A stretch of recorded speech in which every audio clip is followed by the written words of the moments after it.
Friends, आज की इस वीडियो के अंदर हम लोग बात करने वाले हैं the specific heat of gases के बारे में। देखिए, थर्मोडायनेमिक्स में हम लोग पर्टिकुलर मटेरियल्स की स्पेसिफिक हीट के बारे में बात करते थे कि जैसे कोई मटेरियल है, उसका हम लोगों ने 1 kg उठा लिया या फिर 1 लीटर उठा लिया मटेरियल, और उसके अंदर हम लोगों ने हीट दी, और जब उसका टेम्परेचर 1 डिग्री सेल्सियस जितना बढ़ जाता है तो हम लोग कहते हैं कि ये इसकी स्पेसिफिक हीट है।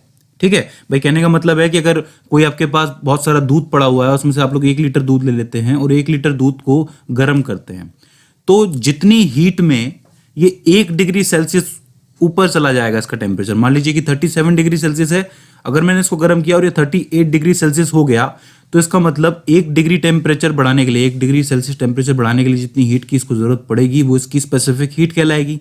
ये चीज हम लोग थर्मोडायनेमिक्स के अंदर पढ़ चुके हैं। अब हमें ये देखना है कि गैसेस के लिए स्पेसिफिक हीट क्या होती है, क्योंकि गैस के पार्टिकल्स जो होते हैं उनके बीच में इंट्रामोलिकुलर फोर्स तो होता नहीं है।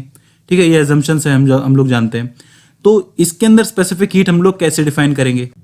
देखिए, मटेरियल के लिए हम लोगों ने 1 kg या फिर 1 लीटर उठाया था, जो कि एक बेस क्वांटिटी है, हमें पता है। स्पेसिफिक हीट ऑफ गैसेस के लिए हम लोग उठाएंगे मोल, क्योंकि जो गैस होती है वो मोल के अंदर नापी जाती है। ठीक है, तो हम लोग क्या है कि एक कंटेनर लेंगे कुछ इस तरीके से, और इस कंटेनर के अंदर 1 मोल मोनोएटॉमिक गैस डाल देंगे। मोनोएटॉमिक गैस जिसका एक ही एटम होता है, हमें पता है, और इसकी जो डिग्री ऑफ फ्रीडम होती है वो 3 होती है। इसलिए एक मोनोएटॉमिक गैस के लिए, जिसके अंदर n मॉलिक्यूल्स हो सकते हैं, उसकी जो एनर्जी होती है वो कितनी होती है? 3/2 RT होती है। ये चीज़ हम लोग कर चुके हैं। अगर आप लोगों को नहीं आती है तो पिछली वीडियो में का जो लिंक है वो मैंने डिस्क्रिप्शन में डाल दिया है, आप लोग प्लीज़ जाके देख लीजिए। तो अब इस कंटेनर के अंदर हम लोगों ने मोनोएटॉमिक गैस भर दी। अब ऑब्वियस सी बात है, इसका कुछ टेम्परेचर होगा, सब कुछ होगा। ठीक है, कांस्टेंट मान के चलते हैं हम लोग। अब देखिए, मैं चाहता हूं कि इस गैस का जो टेम्परेचर है वो 1 डिग्री सेल्सियस तक बढ़ जाए। ठीक है, और 1 डिग्री सेल्सियस तक जब टेम्परेचर बढ़ेगा और उसके लिए जितनी हीट की जरूरत पड़ेगी वही मेरी स्पेसिफिक हीट कहलाएगी। बिल्कुल सिंपल सा फंडा है। ठीक है, अब देखिए, किसी भी कंटेनर में, ऐसे किसी गैस के कंटेनर में जब आप लोग हीट देते हो, हीट का चेंज करते हो, तो delta Q is equals to में delta U plus P delta V. जहां पे डेल्टा क्यू जो है वो एनर्जी के अंदर आने वाला चेंज है जो कि आप उसको दोगे। डेल्टा यू जो है वो उसकी इंटरनल एनर्जी के अंदर आने वाला चेंज है। वह एनर्जी जैसे ही मिलेगी तो इंटरनल एनर्जी बढ़ेगी ना। प्लस पी जो है उसके अंदर का प्रेशर होगा, और जो डेल्टा वी है वो वॉल्यूम है। कभी कभी क्या होता है कि कंटेनर के अंदर हीट देने की वजह से उसका साइज भी बढ़ जाता है। ठीक है, ज्यादा हीट हो जाने की वजह से, तो ये डेल्टा वी इसका वॉल्यूम हो जाता है। तो देखिए, एनर्जी बढ़ जाती है, कुछ इंटरनल एनर्जी के लिए होती है, कुछ वॉल्यूम के लिए होती है। लेकिन हमें क्या है, एक फिक्स स्पेसिफिक हीट पता करनी है, तो हमें इस वॉल्यूम को पहले कांस्टेंट करना पड़ेगा। मतलब ऐसा कंटेनर लेना पड़ेगा जिसमें जितनी भी हीट डालो उसका वॉल्यूम बढ़े नहीं, ना ही घटे, बिल्कुल सेम रहे। ठीक है, तो वॉल्यूम को कांस्टेंट करना होगा। तो डेल्टा वी को अगर मैं कांस्टेंट कर देता हूं तो ये पूरा का पूरा 0 हो जाएगा, डेल्टा वी 0 हो जाएगा, तो ये पूरा पार्ट 0 हो जाएगा। तो delta Q is equals to में डेल्टा यू। मतलब जो भी एनर्जी हम इसको दे रहे हैं वो डायरेक्टली जाके क्या हो रहा है, जितनी एनर्जी आप दोगे उतना ही बढ़ेगी आपकी इंटरनल एनर्जी। इंटरनल एनर्जी के बढ़ने का मतलब आपका जो टेम्परेचर है वो राइज हो गया। वही तो हमें करना है, 1 डिग्री सेल्सियस बढ़ाना है ना। तो देखिए, हम लोग स्पेसिफिक हीट को लिखेंगे CV, जहां पर V जो है वो कांस्टेंट है, इसलिए CV लिखा है हम लोगों ने, इज इक्वल्स टू में du अपॉन में dt, यानी कि टेम्परेचर के साथ साथ एनर्जी के अंदर आने वाला चेंज। सिंपल सी बात है, उसी टेम्परेचर कहते हैं, टेम्परेचर राइज हो रहा है। तो एनर्जी U की जगह हम लोग क्या लिख सकते हैं? ये ऊपर एनर्जी लिखी है हम लोगों ने, 3/2 RT लिख सकते हैं कि नहीं? लिख देंगे।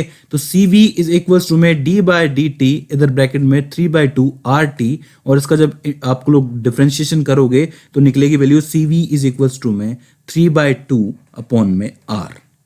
ठीक है, और ये जो है वो है आपका 1 डिग्री का टेम्परेचर रेज। बिल्कुल सिंपल है। ये जो ऊपर वाला फॉर्मूला है 3/2 RT, यहाँ पे T टेम्परेचर है ना, अब T की जगह 1 रख के देख लीजिए कितनी हुई एनर्जी, 3/2 R ही तो हुई। तो हमें पता चल गया कि भाई जो गैस है वो जो है उसका जो टेम्परेचर जो है वो 1 डिग्री सेल्सियस तक बढ़ गया है। तो इसका मतलब उसकी जो स्पेसिफिक हीट होगी वो होगी CV इज इक्वल टू में 3/2 R। अब देखिए, एक रिलेशन होता है CP minus CV is equal to में R। इसका क्या मतलब है? जब आप लोग उस कंटेनर का प्रेशर कांस्टेंट रखोगे तब उसकी स्पेसिफिक हीट यानी कि CP, माइनस जब आप उस कंटेनर का वॉल्यूम कांस्टेंट रखोगे, ठीक है, तब उसकी specific heat is equals to में R। R क्या है? गैस कांस्टेंट है। देखिए जैसे किसी स्प्रिंग के अंदर आप लोग फोर्स लगाते हैं, खींचते हैं या फिर उसको कंप्रेस करते हैं, तो उसका एक कांस्टेंट होता है ना, स्प्रिंग कांस्टेंट के। इसी तरीके से हर गैस का भी एक कांस्टेंट होता है आर, इसको गैस कांस्टेंट कहते हैं, ठीक है। इसकी कुछ पर्टिकुलर वैल्यू होती है। तो ये रिलेशन हमें थर्मोडायनेमिक्स में जानने को मिलता है। तो यहां से आप लोग Cp की वैल्यू यानी कि प्रेशर कांस्टेंट स्पेसिफिक हीट की वैल्यू निकाल सकते हो। Cp इज इक्वल टू में Cv प्लस आर, ठीक है। Cv की वैल्यू हमारे पास है ही 3/2 आर, तो जोड़िए Cp इज इक्वल टू में 3/2 R plus R is equal to में 5/2 आर। तो अब यहाँ पर आप लोग इसको टेस्ट भी कर सकते हो। अगर आप Cp की वैल्यू 5/2 आर माइनस 3/2 आर करोगे तो इज इक्वल टू में आर ही निकल के आएगा, जो कि गैस कांस्टेंट होता है। सिंपल सी बात है। तो आप लोगों के पास दो स्पेसिफिक हीट निकल के आ गई। पहली प्रेशर के लिए अगर प्रेशर कांस्टेंट रख दोगे Cp, दूसरी जो आपका वॉल्यूम है उसको कांस्टेंट रखोगे तो Cv, ठीक है। दोनों आ गई। अब आपको इस पूरे गैस की जो हीट कैपेसिटी है वो निकालनी है, तो दोनों का रेशियो निकाल दीजिए, यानी कि Cp अपॉन में Cv निकाल दीजिए, जिसको गामा भी कहते हैं। हम लोग पढ़ के आए हैं, हम लोग हमें पता है, ठीक है, थर्मोडायनेमिक्स में।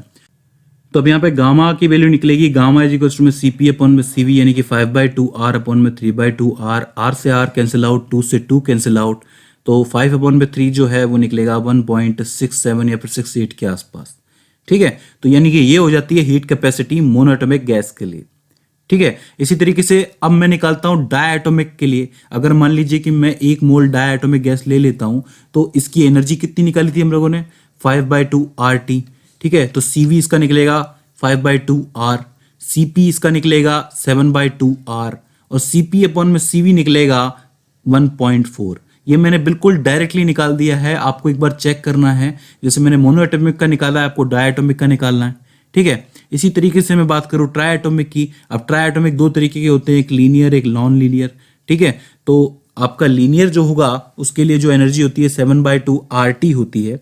तो इसका जो Cv की वैल्यू निकलेगी वो निकलेगी 7/2 R, Cp की निकलेगी 9/2 R, और गामा जब आप लोग करोगे यानी कि 9/2 R अपॉन में 7/2 R करोगे, मतलब इनका दोनों का जो रेशियो निकालोगे तो 1.28 के आसपास निकलेगा।